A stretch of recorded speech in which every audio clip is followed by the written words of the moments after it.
Hello everyone, a very warm welcome to all of you to your YouTube channel, The Knowledge Treasure, or in short, the KT. My name is Neha Mishra and I hope that you all are following us on this YouTube platform as well as on our Telegram channel. Guys, SSC CHSL की exams चल रही हैं, उसी को ध्यान में रखते हुए स्पेलिंग्स के ऊपर एक स्पेशल सेशन बनाया गया था. प्रीवियस सेशन जो कि आपने देखा होगा, आई एम श्योर आपने देखा है क्योंकि बहुत ही अच्छा रिस्पॉन्स आया है उस सेशन से. बहुत अच्छे कमेंट्स भी आए हैं स्टूडेंट्स के और काफ़ी कुछ यूनिक था उस सेशन में. ये जो सेशन है पार्ट 2 और सेशन 2, इसमें भी काफ़ी कुछ आपको सीखने को मिलेगा नया. एंड आई एम श्योर कि बहुत ही ज़्यादा इंपॉर्टेंट रहने वाला है ये सेशन आपके एग्जामिनेशन पॉइंट ऑफ व्यू से. And not only CHSL, CGL के लिए भी बहुत इंपॉर्टेंट है क्योंकि 1, 2, 3 नंबर के क्वेश्चन ज़रूर पूछे जाते हैं आपको स्पेलिंग से रिलेटेड.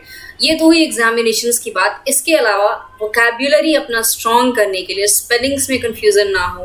बहुत तरह के स्पेलिंग्स होते हैं जिनमें हमें कन्फ्यूज़न होता है, जिनके पीछे का अगर हमको लॉजिक पता हो जाए तो उन्हें याद करना काफ़ी आसान हो जाता है. सो इसी चीज़ को ध्यान में रख के इस सेशन को मैंने बनाया है आपके लिए. So guys, let's start our session for today. But before starting, I would request you all to subscribe our channel, share the videos, and like if you really like the sessions. So guys, let's start. The first thing we are going to discuss about is FEIT and EIGN. You must be wondering that ये क्या है. So FEIT क्या है, EIGN क्या है, ये क्या चीज़ लिखी हुई है अजीब सी.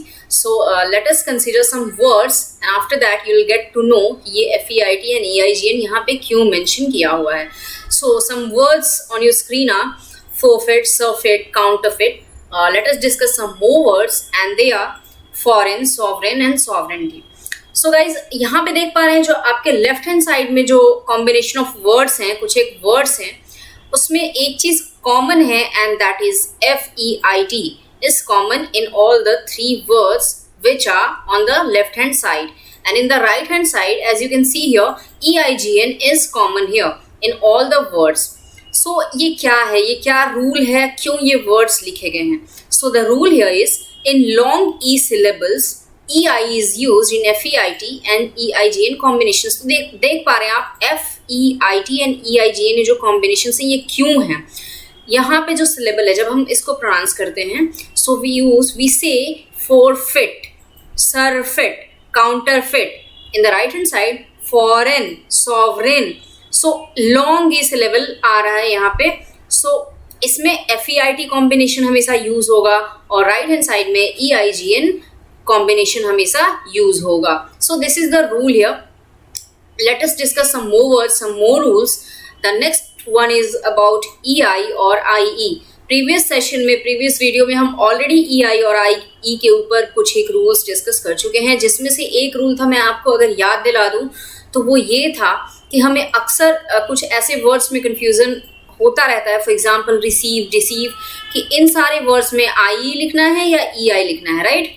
सो वहाँ मैंने आपको बताया था कि कभी भी इंग्लिश का जो लेटर है C और जिसका प्रोनाउंसिएशन हो सौ की तरह या S की तरह, उसके बाद हमेशा EI कॉम्बिनेशन ही आता है, IE कॉम्बिनेशन कभी नहीं आता है. But there is an exception and that is the word financier.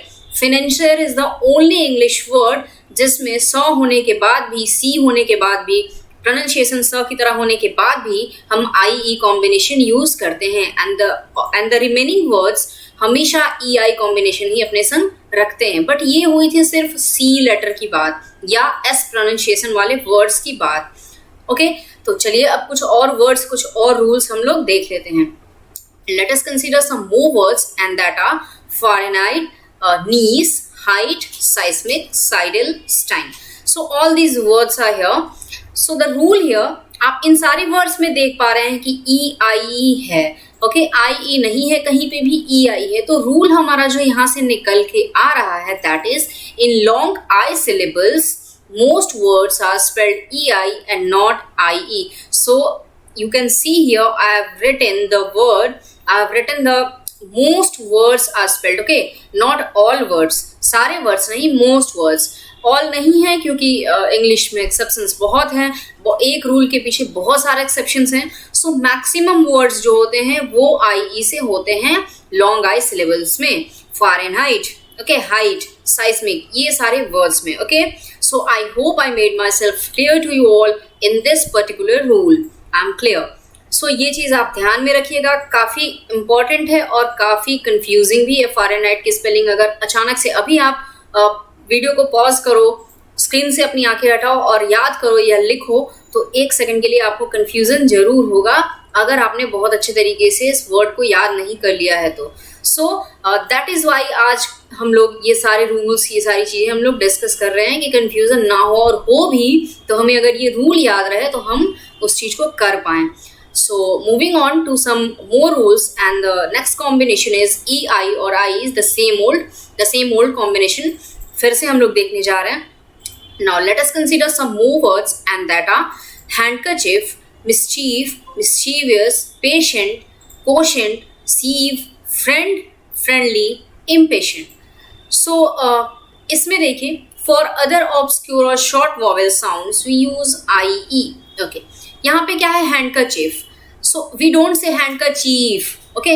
Mischief, we don't say mischief. हम लोग जोर नहीं दे रहे हैं, ठीक है? हम लोग इसको शॉर्टली बोलते हैं, मतलब छोटे से एकदम शॉर्ट वॉवेल साउंड आता है यहाँ पे, ठीक है?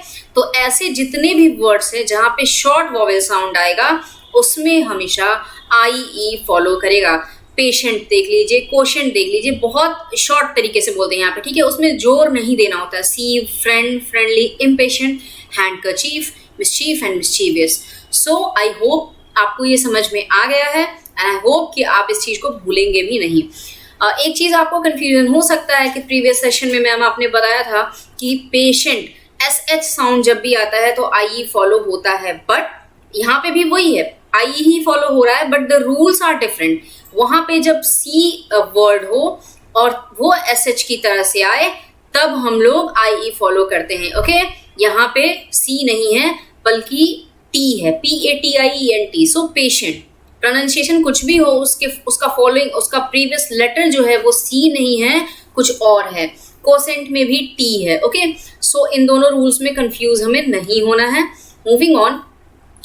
So again, EI or IE combination we are going to discuss about. Let us consider some more words, and that are Fahrenheit, handkerchief, mischief, mischievous, patient, impatient, quotient. So guys, ये already discuss हम लोग कर चुके हैं. Okay, moving on to the next rule, and that is doubling a final consonant. ये बहुत ही important और बहुत ही interesting, और शायद आपको लगे कि थोड़ा डिफिकल्ट है, बट डिफिकल्ट नहीं है. If you grab the concept, nothing is difficult. ठीक है, आपको बस कॉन्सेप्ट जानना है. So what is the concept? Okay, अब पहले कुछ एग्जांपल्स देख लेते हैं, कुछ एक वर्ड्स देख लेते हैं, फिर हमें समझना हमारे लिए बहुत आसान हो जाएगा. So the word written here are occur, occurred, occurrence and occurring. So guys, I would request you all कि यहाँ पे आप अपनी वीडियो को पॉज करिए, आप इन सारे वर्ड्स को देखिए. क्या ये वर्ड्स आपको सही लग रहे हैं? क्या ये सही लिखा हुआ है या गलत लिखा हुआ है? अगर गलत लिखा हुआ है तो इसका सही क्या होगा? ओके. सेशन तो लाइव है नहीं कि मैं आपसे इंटरैक्ट कर सकूं, सो मैं खुद बता देती हूँ कि the first word, the one and only word that is correct here is the first word, and that is occur. Okay, and the next remaining three words are incorrect here. Okay, are wrong. Occurred की spelling होती है OCCURRED. in the same way occurrence की spelling होती है OCCURRENCE. occurring is same OCCURRING. so the correct words have been written here, are given here. occur, occurred, occurrence and occurring. Okay, अब आप बोलोगे कि मैम आपने ये वर्ड्स क्यों लिखे हैं यहाँ पे? ठीक है, चलिए कुछ रूल्स देख लेते हैं कि यहाँ पे ये वर्ड्स क्यों लिखे हैं. द गाइज ऑकर था ना, पहला वर्ड था OCCUR. ओके, जब हमने इसका पास्ट टेंस बनाया तो वो हो गया ऑकर्ड, OCCURRED. ओके, सो एक कॉन्सोनेंट जो है डबल हुआ. ओके, आर जो लास्ट कॉन्सोनेंट था, the rule, the heading here is doubling a final consonant. okay, so जो final हमारा consonant था, final जो हमारा letter था, हमने उसको double कर दिया. क्यों कर दिया वो यहाँ पे rules लिखे हुए हैं. so we are going to discuss the rules here. okay, the word must end in just one consonant, not two or more. अगर कहीं भी letters, consonants जो भी हैं वो double हो रहे हैं, consonant Okay, keep in mind my what I'm saying is consonant. Last letter जो था वो consonant था, OCCUR and R is a consonant. So consonant double हो रहा है जब भी हम उसको occurred, occurrence या occurring कर रहे हैं तो क्यों? Okay. पहली बात, रूल तो ये कहता है, पहला रूल का पहला पॉइंट मतलब रूल्स के पहले पॉइंट ये कहता है कि फाइनल लेटर जो भी डबल हो रहा है that must be a consonant, हमेशा एक कॉन्सोनेंट होना चाहिए और सिंगल होना चाहिए. ओके, OCCUR, आर के जस्ट पहले यू है दैट इज अ वॉवेल. उसके जस्ट पहले अगर एक और कॉन्सोनेंट होता तो वो डबल नहीं होता. सो कॉन्सोनेंट एक ही होना चाहिए फाइनल लेटर, उसके पहले कॉन्सोनेंट नहीं होना चाहिए. The next rule is there must be only one vowel before the final single consonant. उस कॉन्सोनेंट के पहले, आर के पहले जो यू है वो सिर्फ एक यू ही होना चाहिए और जो बाकी चार वॉवेल्स हैं या यू इटसेल्फ वो डबल नहीं होना चाहिए. So the rule says that the final letter should be a consonant and the letter following that consonant should be a vowel and only one in number, और नहीं होना चाहिए. The next rule, the last syllable of the verb must receive the accent. So occur, okay, जो हमारा syllable है, अगर syllable का आपको नॉलेज है थोड़ा भी तो ये चीज ध्यान में होनी चाहिए कि जो सिलेबल है, जो लास्ट सिलेबल है वही जो है एक्सेंट को रिसीव करेगा. Okay, occur in the word occur here. Okay, let us see some more rules. The next rule is the suffix to be added must start with a vowel not a consonant. okay, suffix जो हम इसमें add कर रहे हैं जैसे occurred, okay, ed हम add कर रहे हैं, ed का पहला लेटर जो है वो vowel है, होना चाहिए. occurrence, ence ऐड कर रहे हैं, ence, e is a vowel. occurring, ing, I is the vowel. so जो भी हम suffix ऐड करेंगे वो भी हमारा vowel होना चाहिए. the next and the last rule is the accent must not shift off what was the final syllable of the original verb. accent कहीं भी shift नहीं करना चाहिए. अगर डबल syllable के words हैं तो previous syllable पे, पहले syllable पे shift नहीं करना चाहिए. हमेशा accent को receive कौन करेगा? final syllable. so rules हमें समझ में आ गए. rules ये था कि पहले तो accent को receive करेगा final syllable, जो letter double होना है that must be a consonant, the letter previous to that consonant should be a vowel and one in number. consonant भी एक होना चाहिए, vowel भी एक होना चाहिए. okay, जो भी word, जो भी suffix add हो रहा है वो भी हमेशा एक vowel से start होना चाहिए. so occur मैंने एक example दिया था और भी बहुत सारे words हैं जो कि हम देख लेते हैं. so the words given here are conquer. इसकी भी जब स्पेलिंग हम लोग इसको पास्ट टेंस करेंगे या कोई भी सफिक्स लगाएंगे, सो कॉन्कर की स्पेलिंग होती है CONCURRED. कंकरिंग अगर करेंगे तो RRING. In the same way deter, deterred, DETE record, RECURRED, repelled, REPE incur, INCURRED, allotted, ALLOTTED. so I hope I made myself clear. ये चीज अगर आपको याद रहेगा तो फ्यूचर में आपको कभी कंफ्यूजन होने नहीं होगा, और होगा भी तो आई थिंक कि अगर रूल याद आ जाए तो चांसेस कम है. Okay, so it's all up to you. Rules इतने डिफिकल्ट नहीं है, बस ध्यान में रखना. एक बार मैं फिर से बता देती हूँ इन वर्ड्स को देखते हुए. देखिए, पहला वर्ड हम लोग लेते हैं concur. So the last letter is R here, that is a consonant. A single consonant is there. U के बाद एक कॉन्सोनेंट है और कोई कॉन्सोनेंट नहीं है, सो ये डबल होगा. ओके, अभी ये पहला जो सिचुएशन था वो फुलफिल हो गया. दूसरा क्या था, उसके जस्ट पहले जो लेटर आता है that should be a vowel, you is a vowel and single in number, एक ही है. सो दूसरा रूल भी हमारा सेटिस्फाइड है. कॉन्कर, ओके, जो हमारा सिलेबल है वो लास्ट है, जो हमारा एक्सेंट है वो लास्ट सिलेबल की तरफ शिफ्ट हो रहा है. Okay, when we pronounce it we can say that.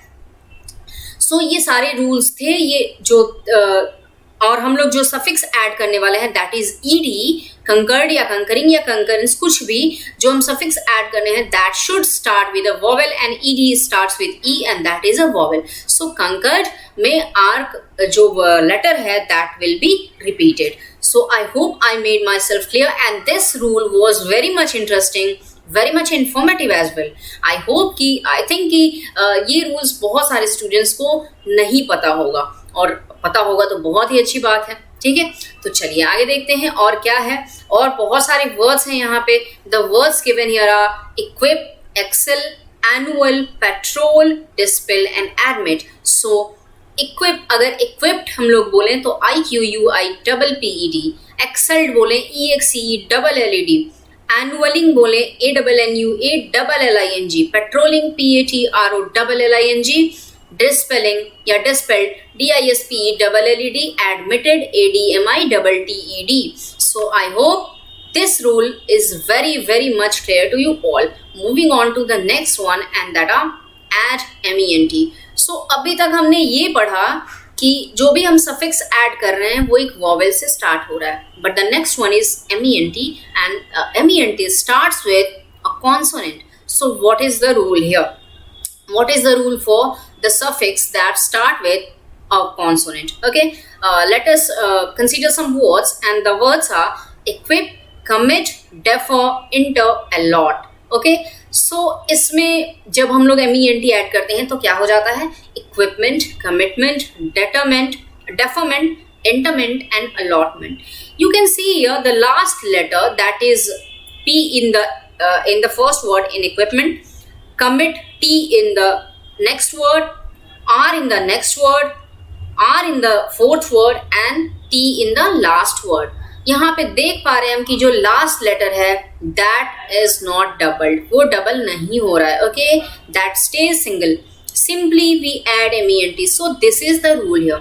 Rule सिर्फ ये कहता है गाइज कि कभी भी जो सफिक्स ऐड होना चाहिए वो हमेशा एक वॉवेल से स्टार्ट होना चाहिए, तभी in that case only the last letter will be doubled. Okay, और in the rest cases we won't change the word. Okay, हम लोग कुछ नहीं करेंगे, we will simply add up both the words. Okay, जो भी सफिक्स होगा हम लोग सिंपली उसको ऐड कर देंगे. So this is our rule. MENT, a suffix that starts with a consonant, thus violating one of the requirements of the doubling principle. Violate कर रहा है क्योंकि MENT M जो है वो consonant है. So I hope this rule, this violation of code or rules you can say here is very much clear to you all. Moving on, this was the case जो भी हमने previously अभी discuss किया doubling principal, वो था एक से ज्यादा सिलेबल्स के लिए. Now what about one syllable words? One syllable words में डबल होगा कि नहीं होगा? तो let us consider some words as we always do. पहले हम लोग वर्ड्स देखते हैं, फिर हम लोग रूल्स वहां से निकालते हैं. So the words given here are sop, run, beg, bug, thin, fur, quiz. So ये बहुत ही सिंपल से वर्ड्स हैं. रन आपको पता है, सो ऑलमोस्ट सारे वर्ड्स आपको पता हैं. सो इफ आई से रनर, ओके, या इफ आई से रनिंग, तो what you right? RUNNING. What you do? You simply duplicate this word. Okay, आप क्या करते हैं? इसको डबल कर देते हैं, डुप्लीकेट कर देते हैं. This, not this word, this letter, the last letter. So RUNNING. In the same way sopping, SOBBBING. Beg, BEGGAR, या bug, BUGGY. Thin, thinnest, THINNEST. Fur, FURRY. Quiz से बहुत सारे वर्ड्स लिख दिए हैं यहाँ पे, quizzes, quizzing, quizzed. Okay, so you can see here कि जितने भी लेटर्स हैं लास्ट वाले वो सारे डबल हो रहे हैं. रूल्स फॉलो कर रहा है. सॉप वर्ड, हम पहला वर्ड लेके चलते हैं. The last letter is a consonant. The letter that follows that consonant is a vowel. जो suffix add हो रहा है that starts with a vowel. ING, I is a vowel. Okay, syllable एक ही है तो शिफ्टिंग की कोई बात ही नहीं है कि एक्सेंट कहाँ पे शिफ्ट हो रहा है, लास्ट में हो रहा है कि नहीं. तो एक्सेंट को लास्ट में, लास्ट सिलेबल पे शिफ्ट करना बहुत जरूरी है. अगर वो नहीं होता है, पहले सिलेबल पे होता है, तो रूल फॉलो नहीं करेगा. सो यहाँ पे तो बस एक ही सिलेबल है, so there is no chance of any confusion. So ये यहाँ से जो रूल निकल के आती है वो यही है कि अगर सारे सर्कमस्टांसेस, सारे सिचुएशन फॉलो करें तो सिंगल सिलेबल वाले वर्ड्स भी इस रूल को फॉलो करते हैं, मतलब डबलिंग प्रिंसिपल को फॉलो करते हैं. I hope I am clear to you all. Moving on to another rule, that is soft and hard C and G. सबसे पहले तो ये सॉफ्ट एंड हार्ड C और G होता क्या है, ये भी बहुत इंटरेस्टिंग रूल है. ओके, चलिए देख लेते हैं कुछ एक वर्ड्स, फिर समझाती हूँ कि what is soft and hard C and G. Okay, You can see here some words have been given here and the words are notice, receive, force, sell and send. Okay हमें पता है कि English के अंदर बहुत सारे letters ऐसे हैं जिनका अलग अलग प्रोनाउंसिएशन आता है. फॉर एग्जाम्पल सी का प्रोनाउंसिएशन कहीं पे स की तरह से आता है और कहीं पे क की तरह से आता है. अभी मैं एक वर्ड बोलूं camp, okay so CAMP camp, वहां पे क की तरह से प्रोनाउंसिएशन आ रहा है और यहाँ पे notice, receive, force, cell and send, ये सारे वर्ड्स में स की तरह से हमारा प्रोनाउंसिएशन आ रहा है.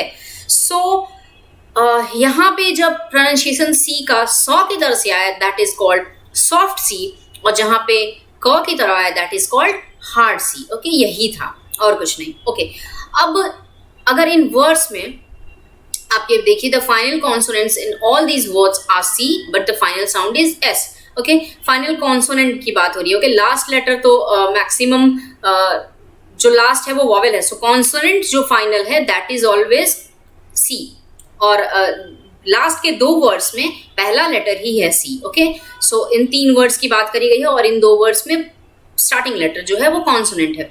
लेकिन ध्यान देने वाली बात सिर्फ ये है कि यहाँ पे जितने भी वर्ड्स हैं सब में सी का प्रोनाउंसिएशन एस की तरह से किया जा रहा है. ओके चलिए कुछ और वर्ड्स देख लेते हैं. Data, stoical, cable, call, recant and vacant. यहाँ पे आप देख पा रहे हैं जितने भी सी जहाँ पे भी है सबका प्रोनाउंसिएशन जो है क की तरह है. ओके इन सम वर्ड्स जो भी यहाँ पे सी है, सी है, सी है, C and C, in all these words जहाँ पे भी सी है सबका प्रोनाउंसिएशन के की तरह से है. सो यहाँ पे हमें समझना क्या है, समझना हमें ये है. कुछ और वर्ड्स पहले देख लेते हैं जी से रिलेटेड, फिर मैं आपको रूल समझाती हूँ. Okay some words that have been mentioned here are gem, gentle, general and gesture. यहाँ पे आप देख पा रहे हैं कि जो वर्ड जी लेटर जो जी है उसका प्रोनाउंसिएशन जॉ की तरह से आ रहा है और इंग्लिश के जेल लेटर की तरह से आ रहा है. ओके यहाँ पे जितने भी कॉन्सोनेंट्स हैं स्टार्टिंग के वो सारे जी की तरह हैं लेकिन इनका प्रोनाउंसिएशन हमेशा जॉ की तरह आ रहा है. Let us discuss some more words and that are game, begin, gash and gag. Okay सब में यहाँ पे भी जी है बट हमारा प्रोनाउंसिएशन बदल चुका है. हमारा प्रोनाउंसिएशन यहाँ पे ग की तरह आ रहा है, जॉ की तरह ना आके ग की तरह आ रहा है. ओके सो ऊपर के जो वर्ड्स हैं उसमें जॉ की तरह और नीचे की जो वर्ड्स हैं उसमें ग की तरह. इंग्लिश में जे की तरह और जी की तरह. ये था हमारा सॉफ्ट एंड हार्ड जी. जहाँ पे भी लेटर जी हो और प्रोनाउंसिएशन हमारा जे की तरह आए दैट इज सॉफ्ट जी, और प्रोनाउंसिएशन अगर जी की तरह आए दैट इज हार्ड सी. सो हम लोग डिस्कस क्या करने वाले हैं, अभी तक तो सॉफ्ट एंड हार्ड जी और सी हम समझ गए. अब सपोज हमें कुछ वर्ड्स दिए गए हैं जिनका हमको एडजेक्टिव बनाना है. For example the words are desire, excite and adore. So the adjectives are desirable, excitable and adorable. कोई भी चेंज हो रहा है क्या? यस मैम चेंज हो रहा है. ये जो तीनों वर्ड्स हैं इनके लास्ट में ई है. आप देख पा रहे हैं जब भी हम इसका एडजेक्टिव बना रहे हैं ई गायब हो जा रहा है और ABLE ऐड हो जा रहा है. सो हम लोग able word, able suffix simply add कर दे रहे हैं बट लास्ट का जो वॉवेल है उसको गायब कर दे रहे हैं. Okay okay so what about the word notice. अगर हमको नोटिस जो वर्ड है इसका एडजेक्टिव बनाना हो, ABLE ऐड करना हो तो हमारी स्पेलिंग क्या होगी? NOTIC ई को हम गायब कर देंगे, एबल लगाएंगे कि नहीं लगाएंगे? Okay the adjective of notice is नोटिसएबल.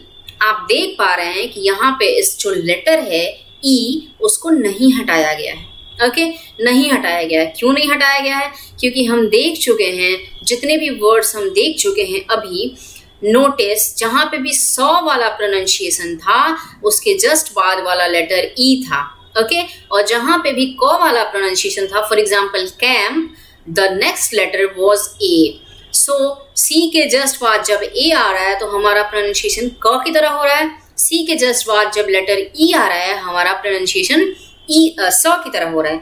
अगर इस वर्ड में नोटिस को हम जब एडजेक्टिव बनाएंगे, नोटिसिएबल करेंगे, ई को हटा दे रहे हैं तो हमारी स्पेलिंग हो जाएगी NOTICABLE और उस हिसाब से हमारा प्रोनाउंसिएशन हो जाएगा noticable. That is incorrect. Noticable हम नहीं पढ़ते हैं, नोटिसिएबल पढ़ते हैं.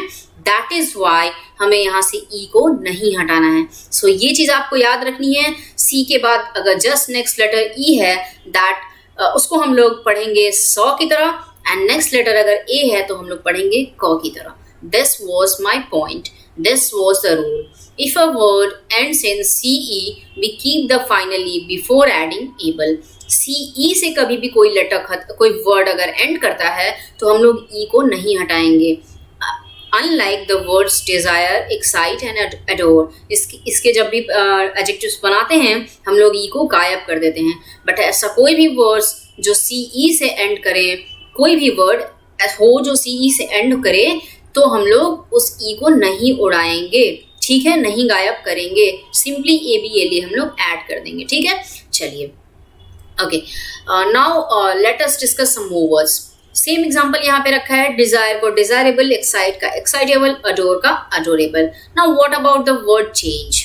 ओके, यहाँ पे देखिए अगेन जैसा रूल CE के संग था कि C के बाद अगर ई हो तो हम लोग स पढ़ते हैं, C के बाद ए हो तो क पढ़ते हैं. इन द सेम वे G के बाद ई हो तो ज पढ़ते हैं और G के बाद ए हो तो ग पढ़ते हैं. फॉर एग्जाम्पल चेंज यहाँ पे दिख रहा है GE है तो चेंज ज पढ़ रहे हैं. गेम है GA है तो हम लोग ग पढ़ रहे हैं. ठीक है, अब हम लोग को अगर चेंज का एडजेक्टिव बनाना है तो क्या होगा. नोटिस में हमने किया था noticeable. In the same way change में हो जाएगा, ई यहाँ से नहीं गायब होगा और क्या हो जाएगा चेंजेबल. ओके, अगर हम लोग ई गायब कर देंगे तो जी के जस्ट बाद ए बचेगा और ए होता है तो हम लोग ग पढ़ते हैं, चेंगेबल पढ़ना पड़ेगा. That is incorrect. So the rule is if a word ends in GE we keep the final E before adding ABLE.